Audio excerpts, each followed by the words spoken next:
I couldn't read, I couldn't write, but I knew what hunger felt like, and I knew there were millions just like me. Today, I'm going to tell you the real story of someone who turned hunger into fortune, poverty into millions, and the lack of formal education into a true university of life.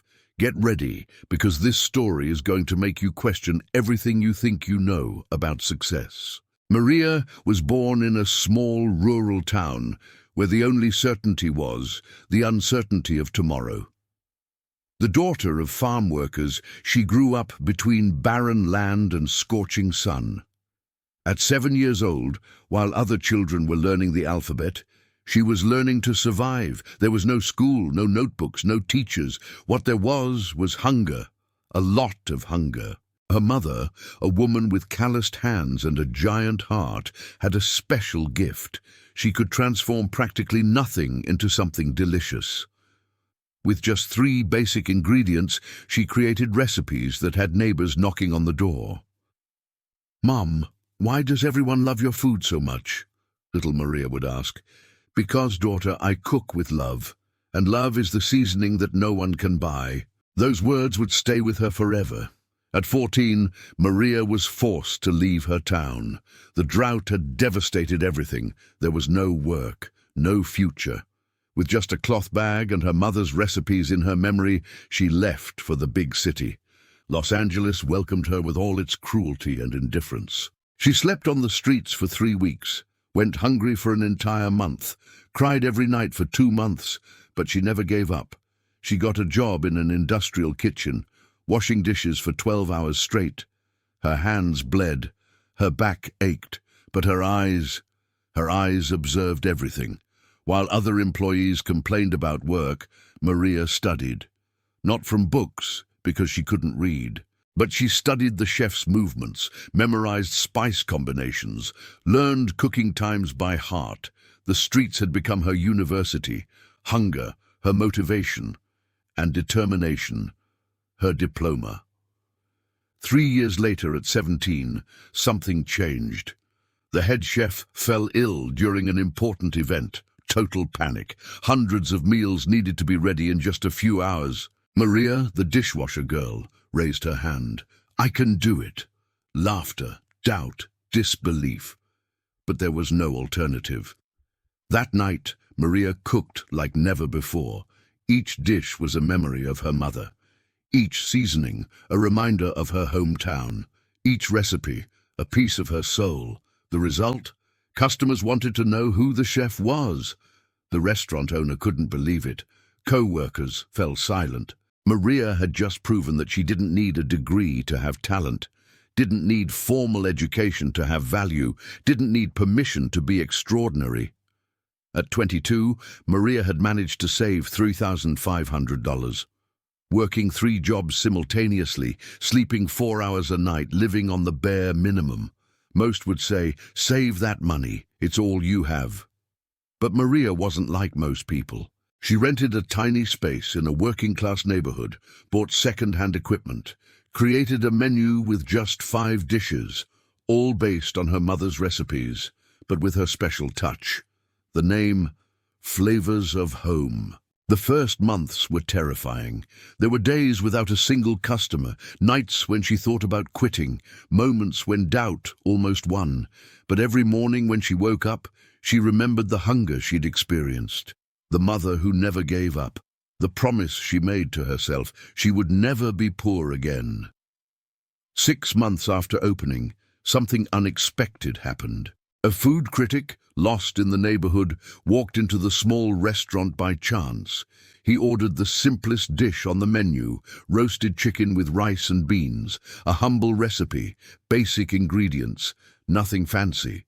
But when he tasted it, the review he wrote in the national newspaper began like this: "In 30 years of reviewing restaurants, I've never cried while tasting a dish, until yesterday." The next day, there was a line at the door.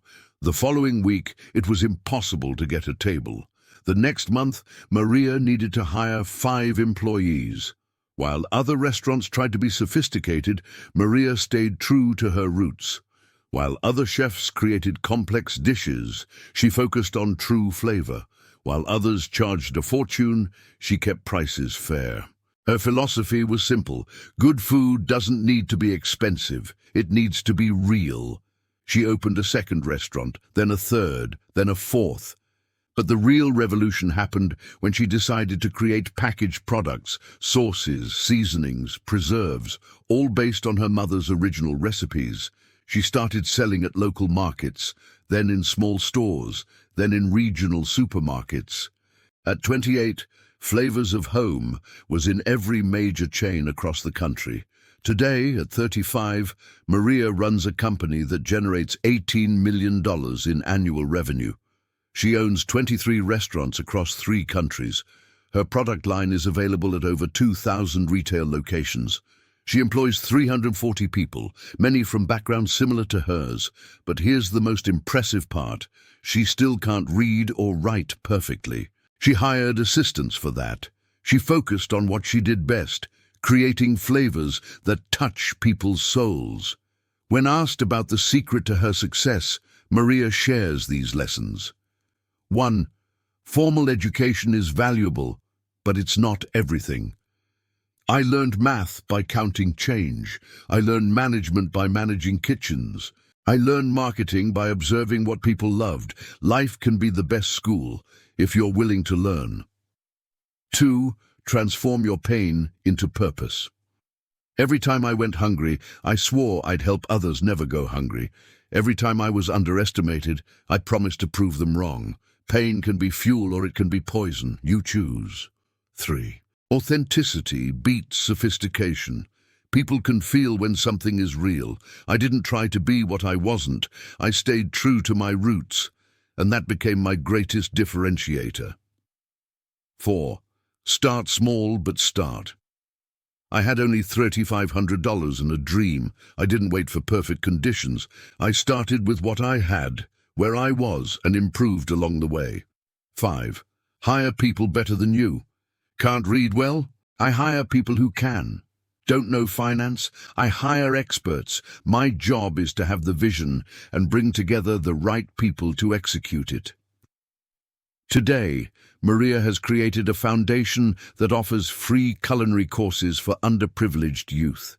She's already helped over 500 people start their own businesses. She donates monthly to organizations fighting hunger.